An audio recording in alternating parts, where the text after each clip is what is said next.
Nous allons vous présenter le captage. Le captage, ça consiste à attraper les djinns pour les convertir en islam. Comment est-il possible qu'un être humain attrape les djinns? Quand quelqu'un a été possédé, il a fait des crises, les djinns ont parlé par sa bouche, et bien une fois qu'il est guéri, ça laisse une ouverture entre lui et le monde des djinns, qui fait qu'il peut les attraper juste en demandant à Allah Ta'ala et en récitant ce verset Aynama takunu ya'tikum Allahu jami'an inna Allaha ala kulli shay'in qadir, qui signifie où que vous soyez, Allah vous ramènera tous car Allah est capable de tout. Et ainsi les djinns ramènent. Et quand les djinns viennent pour discuter avec eux, là aussi nous avons découvert qu'il n'y a pas besoin de beaucoup parler. Il suffit de citer des versets du Coran et ça va les toucher et ça va modifier leur corps jusqu'à ce qu'ils se convertissent. Ça change leur ténèbres en lumière. Donc nous allons faire une démonstration, Inch'Allah. Voilà, nous avons quelqu'un que nous n'allons pas montrer à la caméra, dont le fils est ami d'une fille malba, ça veut dire hindouiste. Et la fille voudrait quitter la religion malba, mais le prêtre lui a dit que si elle quitte, il faut qu'elle paye 5 000 euros, sinon elle va avoir trop de problèmes. En même temps, le garçon a peur parce qu'il y a beaucoup d'autres garçons malba qui convoitent cette fille, donc il a peur qu'il lui fasse la sorcellerie. Donc on va, Inch'Allah, chercher tous les djinns qui sont relatifs à cette histoire. أعوذ بالله من الشيطان الرجيم إن وليي الله الذي نزل الكتاب وهو يتولى الصالحين أينما تكونوا يأتي بكم الله جميعا إن الله على كل شيء قدير أينما تكونوا يأتي بكم الله جميعا إن الله على كل شيء قدير. Bonjour. Tu es avec la fille ou bien tu es avec le prêtre? Hein? Avec le prêtre. Explique-nous cette religion, ça fonctionne comment? La religion des Malbars. Vous jouez des humains? Oui, c'est-à-dire?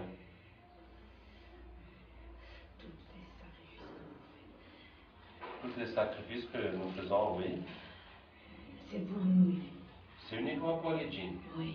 C'est pas pour le Dieu, non. Pour les esprits des ancêtres.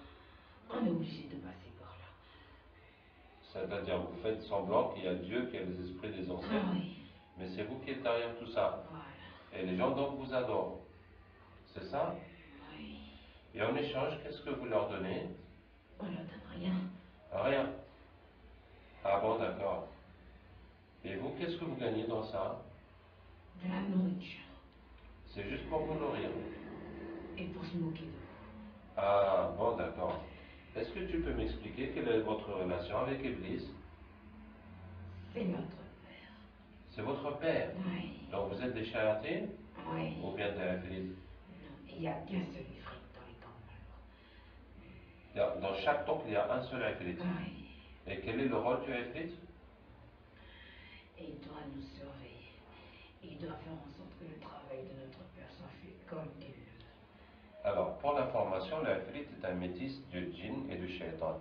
Les shayatines sont la descendance de Iblis, comme Allah Ta'ala dit. Est-ce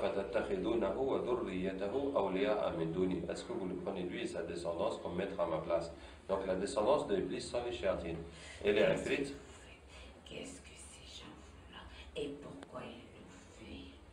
On filme pour mettre sur Internet, pour expliquer la religion des Malbars et cette situation de cette vie, etc. Tu veux briser notre travail, c'est ça? En fait, bon, puisque tu me poses la question, moi je veux vous sauver de l'enfer pour que vous alliez au paradis. C'est vous qui allez aller en enfer.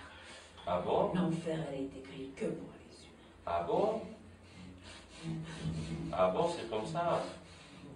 Qui vous a dit ça?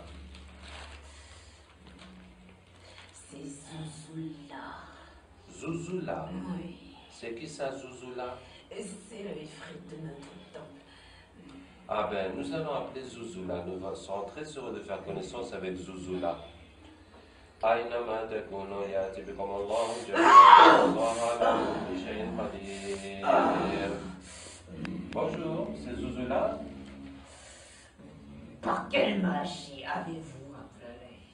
Nous t'avons appelé par la parole d'Allah, Aynama takunu yati bikum Allahu jami'an, inna Allah ala kulli shay'in qadir. Qui Et toi, signifie, qui es-tu? je m'appelle Abdraouf. Tu entends parler de moi?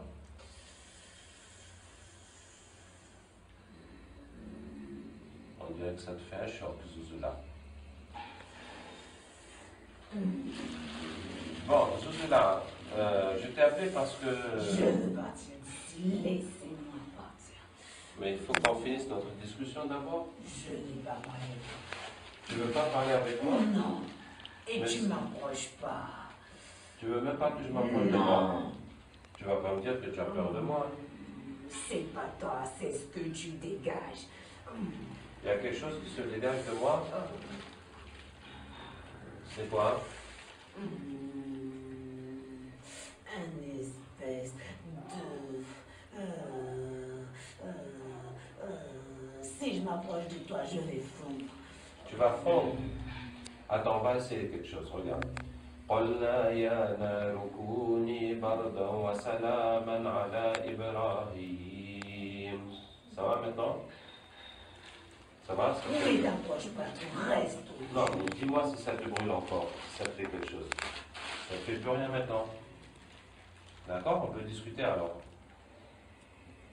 Dis-moi, Zouzoula, le shaitan qui était là, il nous a dit que tu leur as dit que l'enfer c'est seulement pour les humains.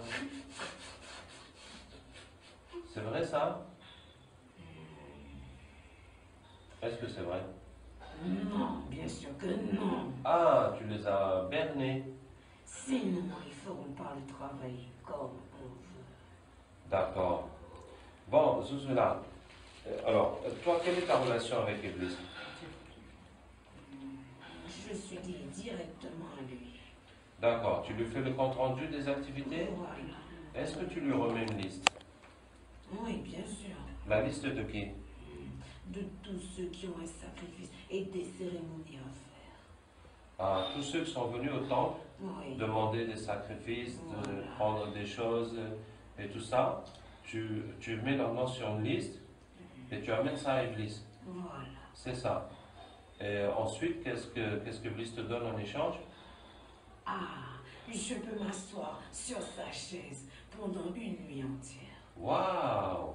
Il te donne aussi la couronne? Oui. Tu as déjà eu la couronne? Non. Ah, tu n'as jamais eu la couronne. C'est que le prophète sallallahu m'a dit que toutes les nuits, les shéatines se réunissent avec Iblis. Chacun fait le compte rendu de son activité. Celui qui a fait le plus de mal pour eux, qui est le plus de bien, et bien Iblis va lui donner la couronne pour cette nuit-là. Donc celui-là, il n'a jamais eu la couronne malgré toutes ses participations au concours.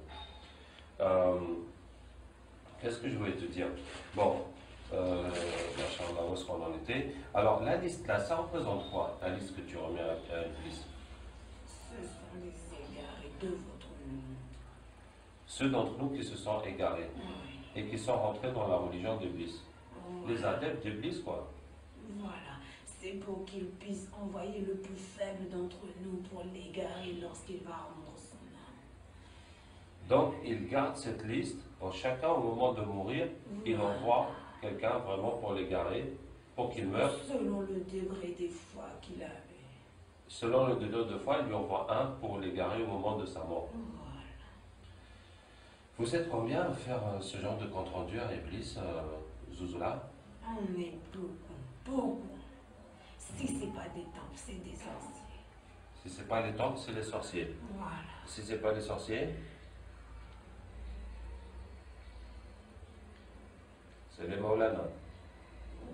C'est ça, non? Comment connais-tu toutes ces choses? Bon, c'est à force de vous fréquenter. Et si c'est pas les Maulana, c'est les marabouts. C'est ça, non? Et si c'est pas les marabouts, c'est les pasteurs. Tu connais Illuminati? Hey, j'entends parler de ça, on parle de ça sur Internet. C'est quoi Illuminati? C'est l'œuvre la plus grande que mon père a pu créer. Waouh, raconte-moi ça.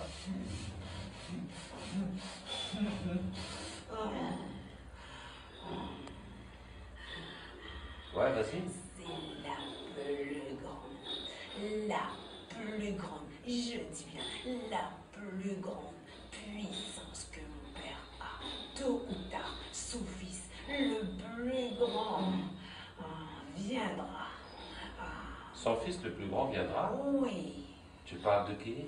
De Dieu. Dajjal. Oui. Donc les Illuminati préparent Dajjal. Oui, oui, oui. Hein. Et les Illuminati ont des pactes avec Iblis? Bien sûr, du plus bas degré jusqu'au plus haut. Eh ben, Zouzoula, vraiment, tu nous en apprends des choses. Je connais beaucoup de choses. Wow.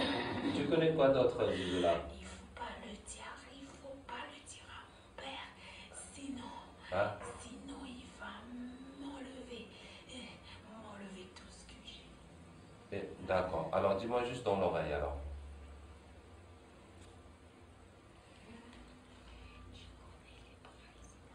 Les présidents, ouais. Oui. Ouais. Et les rois? Oui. Ouais.